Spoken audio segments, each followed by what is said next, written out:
Quand est-ce que la famille qui te traitait de monstre est revenue ramper pour demander de l'aide? J'avais 23 ans quand j'ai su que j'étais autiste. Le choc, pas pour moi, mais pour ma famille, c'était comme si j'avais avoué être un criminel. Ma mère a levé les yeux au ciel. Tu veux juste une excuse pour être bizarre. Mon père a dit que c'était une mode, un truc de gens faibles. Et ma sœur, Camille, elle a raconté à tout le monde que je mentais juste pour attirer l'attention. Elle m'a traité de manipulatrice, de parasite, de gêneuse au repas de famille. Le pire, Noël 2019. Ils ont organisé une sorte d'intervention. Ma mère m'a dit, arrête ce cirque, tu fais honte à la famille. Les gens à l'église en parlent. J'ai sorti les diagnostics. 3 spécialistes, noir sur blanc. Mon père a tapé du poing sur la table. Les verres ont tremblé. Tu n'es pas handicapé, t'es juste paresseuse. Camille acquiesçait. Depuis le lycée, tu joues à la victime. T'es pas spécial, t'es juste pénible. Mon oncle Luc a balancé. À mon époque, ces maladies, ça existait pas. Alors j'ai pris mes affaires, ma vieille Clio, et j'ai roulé jusqu'à Annecy. Là-bas, j'ai utilisé ma fixette autiste pour plonger dans le trading. Je passais mes journées à étudier les marchés, les cryptos, les algos. Ça a payé, vraiment. 6 chiffres la première année, 7 la troisième. J'ai acheté une maison isolée dans les montagnes. Zéro bruit, zéro drame. J'ai bloqué tout le monde. Numéros, réseaux, souvenirs. J'ai commencé une thérapie avec quelqu'un qui comprenait enfin mon cerveau. Et j'ai bâti une vie où être différente, c'était une force. 4 ans de silence total. Puis, le mois dernier, appel inconnu à 6h du mat. C'était Camille. Sa voix détruite. S'il te plaît, raccroche pas. Je sais qu'on mérite rien, mais mon fils, Hugo, il a été diagnostiqué. Autisme sévère. Niveau 3. Il parle pas. Il se tape la tête. Il hurle. Il saigne. L'école l'a viré. Les services sociaux veulent nous le retirer. Hugo a 6 ans. Mon neveu. Ironie, hein. Elle m'explique qu'il a besoin de thérapie coûteuse, ortho, motricité, école spécialisée. Mais l'assurance refuse tout. 12 000 € par mois. Son mari a perdu son boulot à cause des absences. Et puis, maman a pris le téléphone. La même femme qui m'avait traité de monstre. On s'est trompé, qu'elle a murmuré. On comprenait pas ce que c'était. On pensait que tu faisais du cinéma. Est-ce que tu pourrais nous aider? J'aurais dû dire non. J'aurais pu raccrocher. Mais j'ai répondu, j'arrive demain. Le lendemain, j'étais dans le train. Leur maison, un champ de bataille.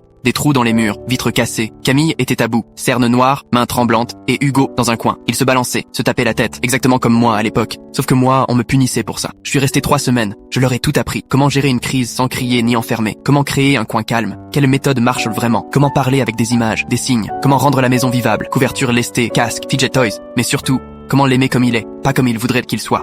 J'ai aussi trouvé les meilleurs spécialistes près de chez eux, pris des rendez-vous, cherché des groupes de soutien, et j'ai fait un virement de 150 000 € pour couvrir 3 ans de soins. En partant, Camille m'a attrapé, en larmes. Comment tu peux faire tout ça? Après ce qu'on t'a fait, on t'a rejeté pour être exactement comme lui. Je me suis tourné vers Hugo. Il jouait calmement avec les jouets sensoriels que j'avais apportés, ceux qu'on m'avait jamais donnés à moi, parce qu'il mérite mieux que ce que j'ai eu. Papa a essayé de s'excuser. 2 minutes de blabla pour 20 ans de douleur. J'ai juste dit, occupez-vous bien d'Hugo, refaites pas les mêmes erreurs. En montant dans le taxi, le chauffeur m'a demandé si ça allait. J'ai regardé par la vitre, Hugo me faisait un signe. Ouais, j'ai soufflé. Maintenant, je crois que oui.